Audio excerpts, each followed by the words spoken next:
Hermanos, hermanas, un gusto estar aquí otra vez con ustedes, en este espacio que compartimos con ustedes. Con mucho gusto les hacemos llegar la enseñanza que tenemos en la Escritura, procurando pues siempre sea un espacio de reflexión, de análisis, de introspección también, y que pues igual sea siempre algo accesible para que podamos crecer todos en el mismo conocimiento de nuestro Señor Jesús, de lo que se nos ha dado a través de Cristo.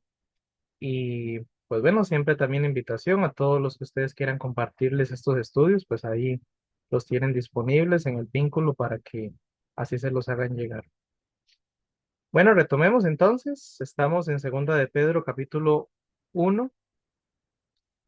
El día de ayer estuvimos pues terminando la lista de virtudes o cualidades que el apóstol Pedro nos expuso. Recuerdan que lo veíamos en términos de que pues es lo que se espera de nosotros, ¿verdad? No porque haya que pagar, no porque haya una deuda pendiente, sino porque es la respuesta de gratitud, de amor, de sentirse privilegiado y honrado por lo que Dios nos ha brindado y lo que tenemos en Él. Entonces, ayer ya vimos, terminamos esa lista que está desde los versículos 5 al 8, recordando que pues ahí la clave es la diligencia, poner toda diligencia en apropiarnos de estos hábitos, son hábitos de pensamiento, hábitos de conducta. Veíamos que se trata de aspirar a llevar un estilo de vida consecuente, lo que pues también describe mucho la palabra piedad, un estilo de vida consecuente con lo que hemos recibido en Cristo, y lo cual pues terminan esta lista con el amor. Entonces, y también dejando claro, ¿verdad? Que todos estos hábitos y estas actitudes pues son eh, también son posibles porque el Espíritu que mora en nosotros va haciendo posible ese trabajo, pero Él no lo hace así de la nada, ¿verdad? Él va en la medida en que nosotros se lo permitimos, eh, colaboramos con lo que Él está haciendo por medio de nuestras prácticas espirituales. Ahora, continuando en el versículo 8, Pedro nos dice, porque si estas cosas están en vosotros y abundan, no os dejarán estar ociosos ni sin fruto en cuanto al conocimiento de nuestro Señor Jesucristo.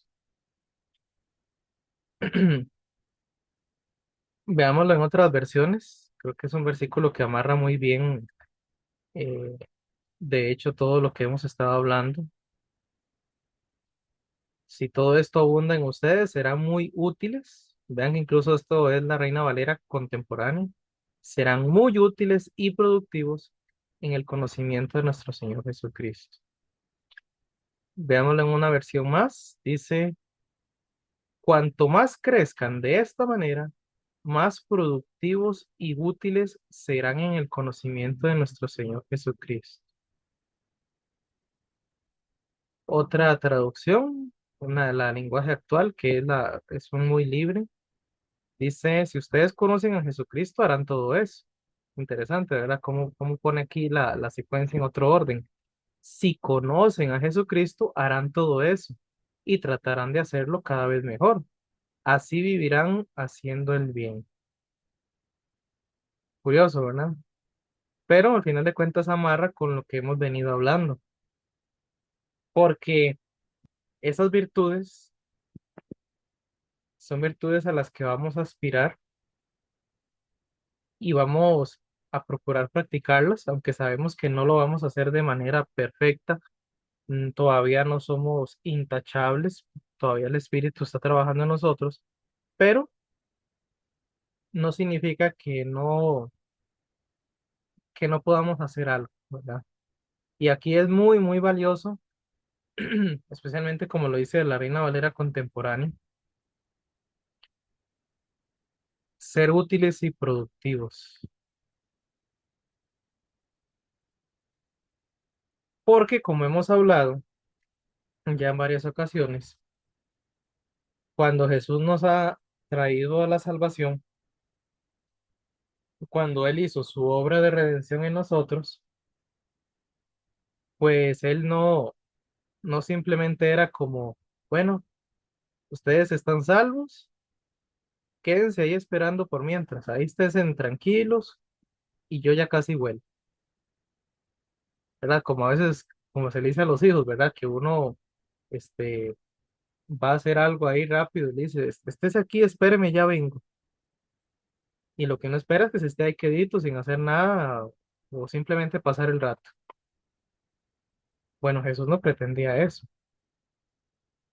Jesús quería que nuestra espera de cuando, mientras Él regrese, fuera una espera productiva, en palabras aquí, que de esta versión, porque la Reina Valera del 60 lo pone en términos de fruto,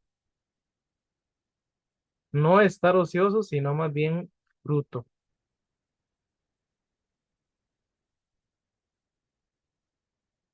O sea que esto, y es algo que que vemos en distintos textos, nunca se pretendió que los seguidores de Jesús fueran pasivos, que estuvieran ahí simplemente pasando el rato. O como hemos hablado, los que creen que se trata de solo estar aguantando y soportando hasta que Él regrese. Ese concepto, el término de los calientabancas, digamos, los que solo llegan a sentarse y ya un domingo y creen que con eso es ser seguidor de Jesús, eso no era lo que Jesús pretendía. Y bueno, los primeros discípulos de Jesús, pues sabemos muy bien que ellos definitivamente fueron los que más fruto dieron. Definitivamente eran productivos, eran útiles para el reino. No se conformaron solo con saber que Jesús los había salvado, sino que saber lo que implicaba ser salvos, saber el precio que se pagó y saber la riqueza de lo que implica esa salvación, los motivaba, los impulsaba. ¿Hasta qué punto? Bueno, hasta que si tenían que entregar la vida, lo hacían. Pero ellos lo que querían era responder a tal manifestación de amor, de gracia y de bondad para con nosotros. Definitivamente no eran ociosos. Ahí lo vemos en el libro de Hechos, cómo ellos pues se reunían todos los días, dicen Hechos 2 al final del capítulo, se reunían, compartían el pan, eh, perseveraban en la enseñanza de los apóstoles y no tenían nada como que cada uno fuera suyo, sino que todo lo tenían en común. Y ahí en adelante uno sigue leyendo hechos y ve que efectivamente ellos eran productivos y útiles. Y en ningún momento se nota un tono como de culpa, como que es que yo tengo que ser productivo porque es que hay que pagarle al Señor, es que hay que quedarle bien, es que hay que ganárselo, ¿no? Se nota que es una respuesta de amor y de gratitud. Esto está muy similar a lo que en su momento estudiamos en Santiago, cuando Santiago dice, la fe sin obras es muerta. O sea, ¿qué me sirve a mí decir yo creo en Jesús, pero si no se evidencia en mi día a día, en mis prioridades, en mis ocupaciones, en cómo me involucro en lo que Dios está haciendo en este mundo, en las vidas de los que me rodean, en la iglesia?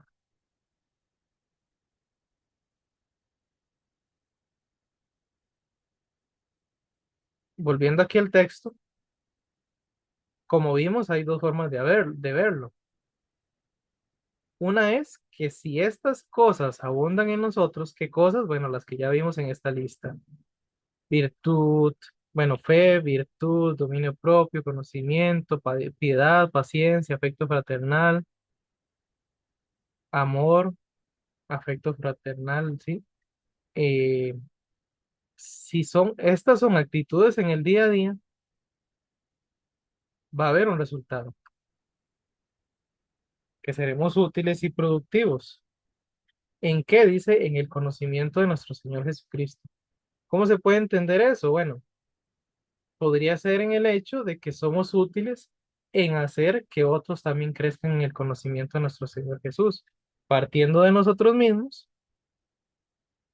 o también a los demás, pero empezando por el propio conocimiento en el que crecemos, ¿verdad? Que ya hemos hablado que no se trata solo de saber cosas de Jesús, no solo se trata de saber dónde nació, quiénes eran sus padres, a qué se ocupó, cuánto duró su ministerio, no, sino una interacción directa con Él, una relación, una profundidad en la relación. Entonces, motivados, de hecho, podemos verlo como un círculo, porque hablábamos de que debido al conocimiento que ya tenemos de Cristo, a las cosas que nos han dado, la vida, la piedad, las grandísimas promesas, o sea, todo eso lo que se nos ha dado para que nosotros podamos profundizar en el conocimiento de nuestro Señor Jesús y en nuestra relación con Él. Entonces, tiene como resultado en nosotros abundancia de estas virtudes. Y conforme estas virtudes vayan aflorando, vayan surgiendo en nosotros, va a producir un mayor conocimiento en el conocimiento, un mayor crecimiento en el conocimiento de nuestro Señor Jesús, tanto en nosotros como en los demás, quienes nos rodean. Y eso va a hacer entonces que estas virtudes sigan creciendo y así sucesivamente. Ven, ahí está el círculo, ahí está el ciclo. Esa es una forma de entenderlo. La otra es como lo pone este lenguaje actual, que al final de cuentas dice lo mismo, ¿eh? Si conocemos a Jesucristo, una vez más, no es un conocimiento superficial, sino un profundo, una interacción directamente con Él en una relación personal, entonces todas estas virtudes van a aflorar, haremos todo eso y trataremos de hacerlo cada vez mejor, van a ir aumentando y entonces viviremos haciendo el bien, o sea, beneficiando también a los demás. Ven, cualquiera de las dos formas de verlo nos llevan a lo mismo, es un ciclo y ese ciclo no es un ciclo estático, sino que podría decirse que es como una espiral. Porque entonces yo parto de aquí, conozco a Jesús, eso hace crecer en mí virtudes, las cuales me llevan a querer conocerlo más y voy creciendo en ese conocimiento. Entonces se van reflejando más las virtudes, eso hace que quiera conocer más a Jesús y profundizo más en conocerlo. Eso hace que las virtudes se acrecienten más, que sea cada vez más como un reflejo de Cristo. Ven, por eso les digo que van a espiral, porque van a ascenso. No es estático en un solo lugar, sino que va en aumento. Ese es el ciclo de la vida del creyente, desde este punto de vista de Pedro. El conocimiento de nuestro Señor Jesús hace que crezcamos en virtudes que reflejan a nuestro Señor Jesús y las cuales nos hacen crecer en el conocimiento de nuestro Señor Jesús, porque son las que nos hacen buscarlo a Él, buscar a los demás hermanos y apropiarnos de todo ello para crecer más en el conocimiento de Jesús y así sucesivamente. ¿Es pasivo, es ocioso alguien que vive así? Que no más mínimo. ¿Se aburre alguien que tiene esta motivación?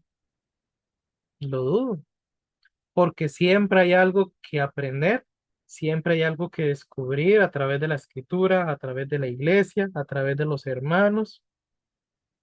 Nunca falta algo que aprovechar. Y a la misma vez, nunca falta algo que podamos hacer hacia los demás, desde una palabra de ánimo, un oído atento, el apoyo económico, si es posible, eh, como todo lo que Jesús dijo ahí cuando le dijo de las ovejas y los cabritos, que dijo, bueno, estuve enfermo, me visitaste, estuve en la cárcel, y me visitaste. Tuve hambre, me diste de comer, tuve sed, me diste de beber. Estuve desnudo y me cubriste. Todas esas son formas en las que podemos servir a los demás.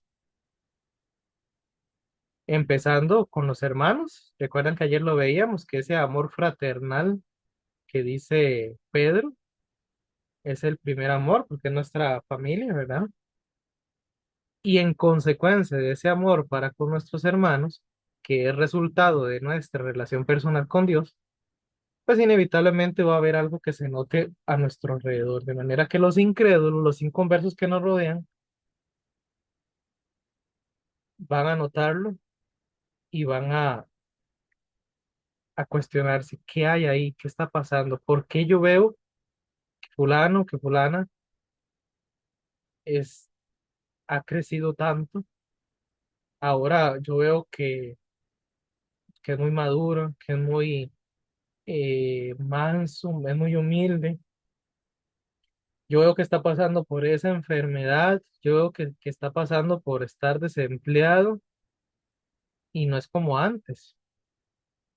Bueno, eso es porque la obra del Espíritu está ocurriendo, porque esa persona se lo está permitiendo y está participando en la obra del Espíritu. A final de cuentas, eso va a hablar más de que somos seguidores de Jesús, a andar ahí, pues, por la calle, predicando y condenando a medio mundo. Puede que con algunos funcione, pero por lo menos bíblicamente vemos que lo que daba testimonio a la iglesia era quiénes eran ellos, sus vidas personales y la vida como comunidad, como iglesia. Entonces, definitivamente ahí espacio para la ociosidad, si es que así se dice, no hay, no hay lugar para ello. ¿De acuerdo? Notemos también aquí que Pedro dice, no solo dice que estas cosas, estas virtudes estén en nosotros, sino también dice que abunden.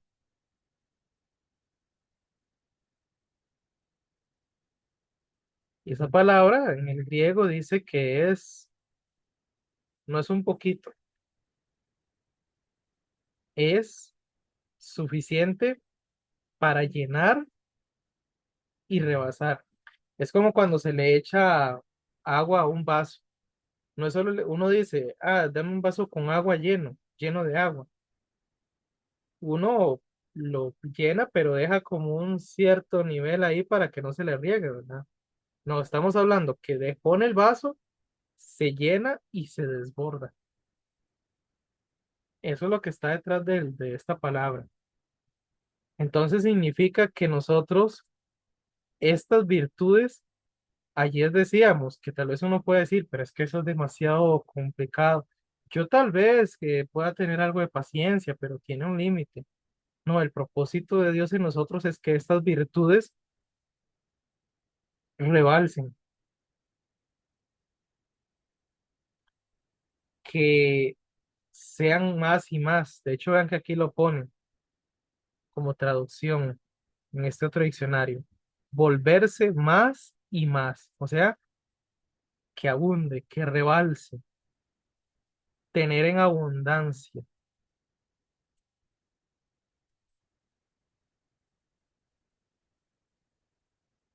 ¿Hasta qué punto? Bueno, recordemos, siempre el propósito de Dios ha sido que nosotros seamos como si su Hijo Jesús. Entonces, ¿hasta qué grado de virtud? Bueno, hasta el grado de que tenía Jesús, que reflejó Jesús mientras estaba aquí. Desde nuestros propios méritos es posible, ¿no? Pero somos capacitados para ello. Si realmente colaboramos con el Espíritu permitiéndole hacer esa obra. Dominio propio. Es posible tener el dominio propio de Jesús, aquel que demostró cuando fue tentado por Satanás en el desierto, pero requiere un proceso de la obra del Espíritu, de esa espiral del conocimiento de Jesús, el cual forma en nosotros esa virtud y así sucesivamente, igual con todas las demás virtudes. Así que trabajo hay, claro, por supuesto, no un trabajo cargoso. Recordemos que lo que Jesús dijo es que mis mandamientos no son gravosos. Si no mal recuerdo, es Juan que lo dice. Sus mandamientos no son gravosos.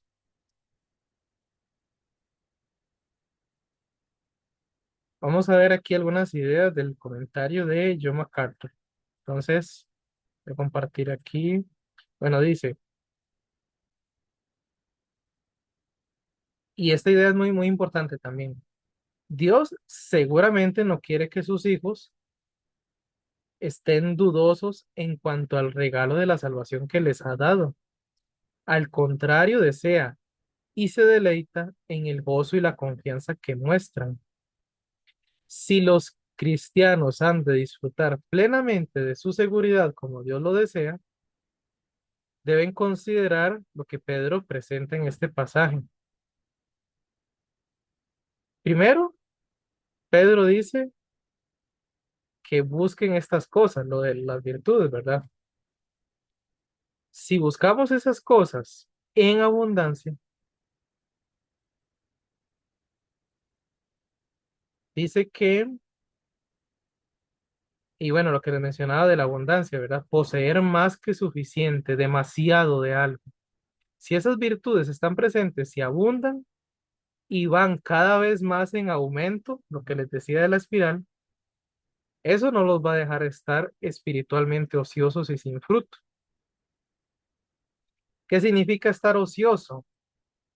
Dice que viene del griego argos, que significa inactivo, o hasta se puede traducir como aragán. No sé si han escuchado esa palabra o si la utilizan. Siempre describe algo inoperante o inservible. Y sin fruto también se puede traducir como estéril. Y a veces incluso se usa en relación con incredulidad o apostasía. Por ejemplo, cuando dice Pablo, advierte sobre las obras infructuosas de las tinieblas. ¿Por qué son infructuosas? Bueno, porque ahí no hay una conexión con la fuente del fruto, ¿verdad? Eh, no está conectado a la vid, tomando las palabras de Jesús en Juan 15. Dice que Mateo 13:22 y Marcos 4:19 usa la palabra en relación cuando Jesús describe a los creyentes en la parábola del sembrador. Ojo a este detalle. Describe a las tierras que no producen fruto. ¿Cuáles eran? Las primeras, ¿verdad? La segunda y la tercera, más bien. Era la tierra entre pedregales y la tierra entre espinos. El problema básico que Jesús destaca en esas dos tierras es que pudiendo dar fruto, no lo dan. Diciéndolo de otra forma, Jesús siempre espera que haya un fruto.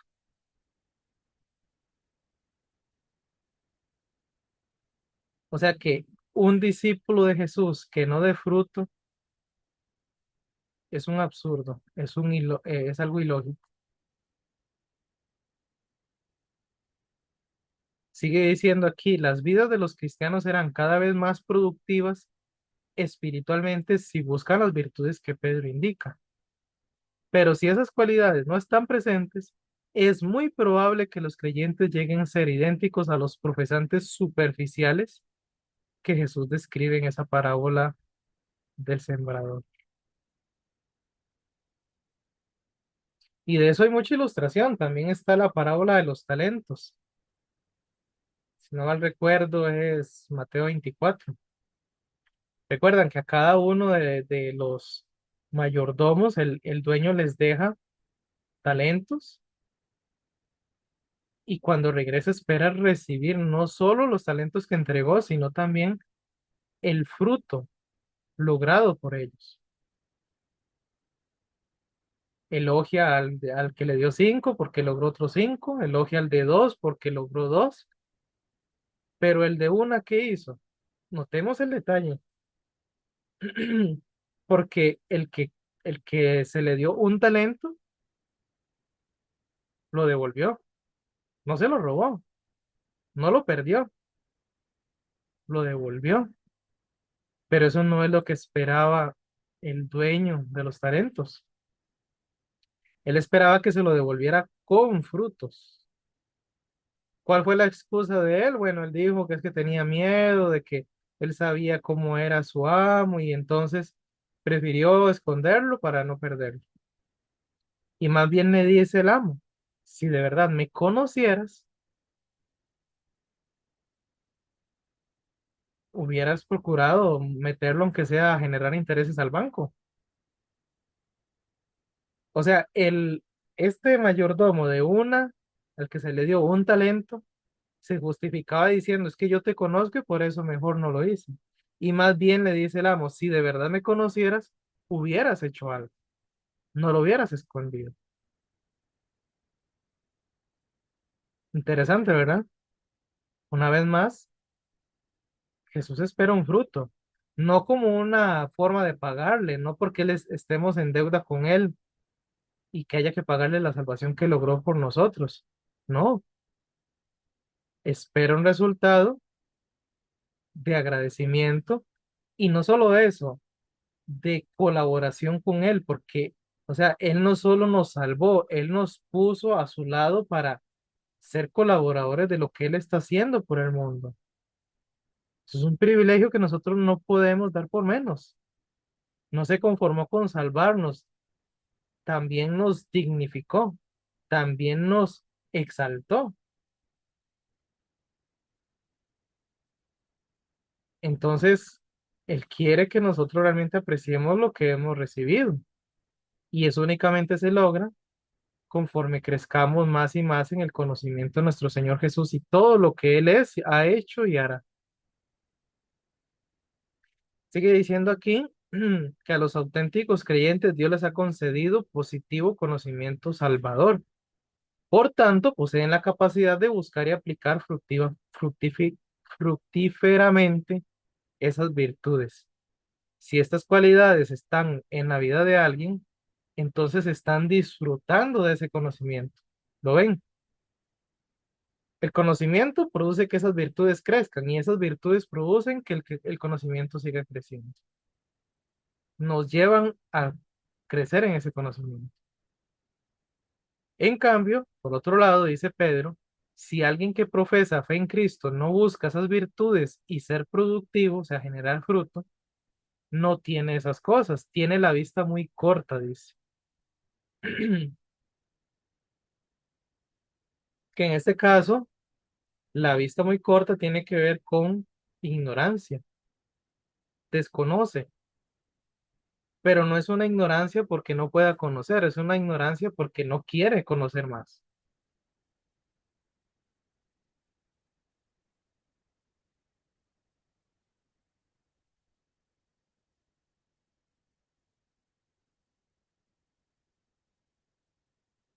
Que ahí pues estamos adelantando un poco al versículo 9, entonces no voy a adelantar más para agarrarlo con más detalle en la próxima sesión.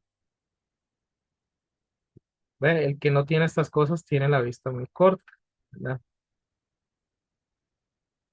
Pero vamos a quedarnos ahí con esto del versículo 8 porque creo que bastante hemos este, pues extraído de este versículo.